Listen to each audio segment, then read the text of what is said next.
Frequently asked questions वो सवाल जो सबसे ज़्यादा लोग पूछते हैं और आपको पूछने चाहिए और आपको अगर पूछे ना हो तो मालूम होना चाहिए उनका जवाब। बहुत से डॉक्टर्स आपके सवालों को शायद जवाब ना दें, पर मैं सबसे ज़्यादा जो मुझसे सवाल पूछे जाते हैं 7 उनका जवाब आपको इसलिए दे रहा हूँ कि आपको मालूम चल जाए। और अगर आप आईवीएफ करा रहे हैं, कराने की सोच रहे हैं, करा चुके हैं या सोच रहे हैं क्या पता कराना पड़े, तो इनके जवाब आप पे जाना चाहिए। मैं doctor Sunil Jindal, reproductive medicine specialist. सबसे ज़्यादा आनंद प्राप्त होता है आपको बेबी देने में, और ये वीडियो इसलिए बनाता हूँ जिससे आपकी परेशानी दूर हो सके। How long does an IVF cycle take? एक आईवीएफ साइकिल में कितना समय लगता है? तो एक आईवीएफ साइकिल में लगते हैं 4 हफ्ते से 6 हफ्ते। इसके अंदर आपको स्टिमुलेट करते हैं, स्टिमुलेट करने के बाद में आपके अंडे बनाते हैं, अंडे बनाने के बाद में इन अंडों को बाहर लेते हैं, निकालते हैं, निकालने के बाद में इनके साथ में ICSI या आईवीएफ लैब में करते हैं, बच्चे बनाते हैं, इन एम्ब्रियोज़ को आपके यूट्रस में रखते हैं और उसके बाद में 15 दिन इंतज़ार करते हैं आपके रिज़ल्ट के लिए। तो इस पूरे प्रोसेस में करीब करीब 4 से 6 हफ्ते लगते हैं। अगला सवाल होता है, आईवीएफ के कोई साइड इफ़ेक्ट भी होते हैं क्या? कोई परेशानी हो सकती है? आईवीएफ आज के दिन में इतना सेफ़ है कि नॉर्मली इसके कोई मेजर साइड इफ़ेक्ट नहीं होते, लेकिन इसके अंदर आप थोड़ा फुलनेस, डिहाइड्रेशन, ब्लोटिंग, थोड़ी ब्रेस्ट में पेन, पेट में पेन, ये सब फील कर सकते हैं क्योंकि हॉर्मोन्स तो आपको दिए जा रहे हैं, पर इसके अलावा कोई मेजर नहीं होता। हाँ, इसके अंदर एक साइड इफ़ेक्ट कभी कभी ओवेरियन हाइपर स्टिमुलेशन सिंड्रोम होता है जो पॉलीसिस्टिक ओवरीज में हो सकता है। इसके बारे में आपके डॉक्टर भी एहतियात रहते हैं और गौर फरमाते हैं, और आपको भी किसी भी आईवीएफ साइकिल में अच्छी तरह हाइड्रेशन में रहना है और पानी खूब पीना है। तो इसके कोई वैसे मेजर साइड इफ़ेक्ट नहीं होते, पर एक इस साइड इफ़ेक्ट का आपको ध्यान रखना है। दूसरा है, क्या मैं एक वर्किंग वुमन हूँ? बहुत पेशेंट कहते हैं साहब मैं एक वर्किंग वुमन हूँ, क्या अपने आईवीएफ में मैं काम कर सकती हूँ? बेशक कर सकती हैं, ज़रूर कर सकती हैं।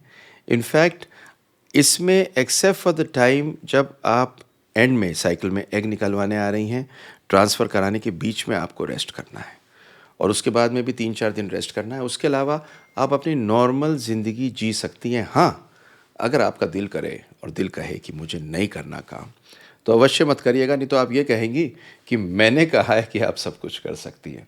But you can live normally. अगला एक क्वेश्चन जो हमेशा पूछते हैं मुझसे, वो कहते हैं क्या कोई एज लिमिट है?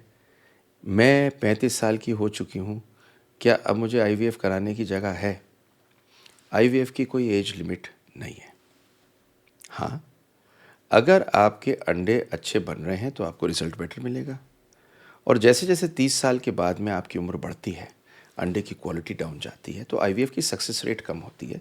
लेकिन आईवीएफ आप करा सकते हैं क्योंकि उसमें भी सक्सेसफुल होते हैं। किंतु अगर आपके अंडे बनने बंद हो गए हैं आगे की एज में, तब भी आपको डोनर एग से बेबी हो सकता है।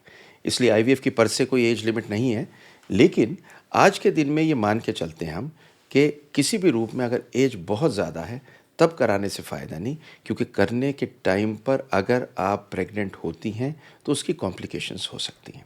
Otherwise there is no age limit.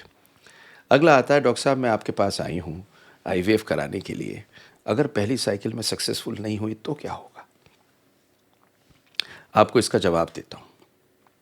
IVF एक ऐसी चीज़ है जो दुनिया में एक प्रोग्राम की तरह की जाती है, जिसमें ये मान के चलते हैं कि 3 साइकिल के एंड पे करीब करीब 50 से 60% चांस है आपको बेबी होने का, और अगर आप 6 साइकिल कराते हैं तो आपके चांसेस प्रेग्नेंट होने के बहुत बढ़िया हैं, करीब करीब 70 से 80%। पर ये मान के चलिए कि पहली साइकिल में भी बहुत लोग प्रेग्नेंट होते हैं। तो अगर आप प्रेग्नेंट नहीं हुई हैं और आपके एम्ब्रियोस बन रहे हैं, आराम से रखे जा सकते हैं, आपके यूट्रस के अंदर की लाइनिंग अच्छी है, और पहली साइकिल में आपके डॉक्टर ने ये जज कर लिया है कि सब कुछ आपका ठीक लग रहा है, जल्दी से जल्दी अपनी सेकंड साइकिल कराइए। फिर एक सवाल आता है, क्या मैं एम्ब्रियोस फ्रीज करने चाहिए या नहीं करने चाहिए? अगर आपके अच्छे एम्ब्रियोस बचे हैं तो ज़रूर फ्रीज़ करने चाहिए। आज के दिन में फ्रीजिंग का रिज़ल्ट बहुत अच्छा है। विट्रिफिकेशन करते हैं, बहुत मॉडर्न टेक्निक से करते हैं, वीडियो आपको लिंक करके देता हूँ। ये इतना अच्छी तरह से करते हैं कि इसके रिज़ल्ट्स एक फ्रेश आईवीएफ साइकिल जितने होते हैं, पर फ्रीज़ अच्छे एम्ब्रियोज़ करने चाहिए। तो अगर अच्छे एम्ब्रियो बचे हैं, ज़रूर फ्रीज़ करा लीजिए। सातवीं चीज़ है, मैं कोप कैसे कर सकती हूँ, इमोशनली बहुत परेशान रहती हूँ, एंग्जाइटी रहती है, परिवार साथ कोई कहता है दे रहा है, कोई कहता है नहीं दे रहा है, कोई कहता है पड़ोसी मुझे घूर घूर के देखते हैं, ना जाने कब बच्चा होगा। बड़ी एंग्जाइटी की चीज़ है। एंग्जाइटी आपको कोप ही नहीं करनी, एंग्जाइटी पे पार पानी है, और लोगों का तो सोचना ही नहीं। बेबी आपको करना आईवीएफ से, बता दीजिए आराम से सबको आईवीएफ कराने जा रही हूँ अपने हस्बैंड के साथ। ब्रेवली फेस करिए, आराम से जाइए, योग कीजिए, मेडिटेशन कीजिए, इमोशनली और मेंटली फिट हो जाइए। छोटी सी तो जंग है ये, बेबी हो जाएगा तो जीत ली जाएगी। बहुतों को हुआ है, आपको भी होगा। Hope you like this video.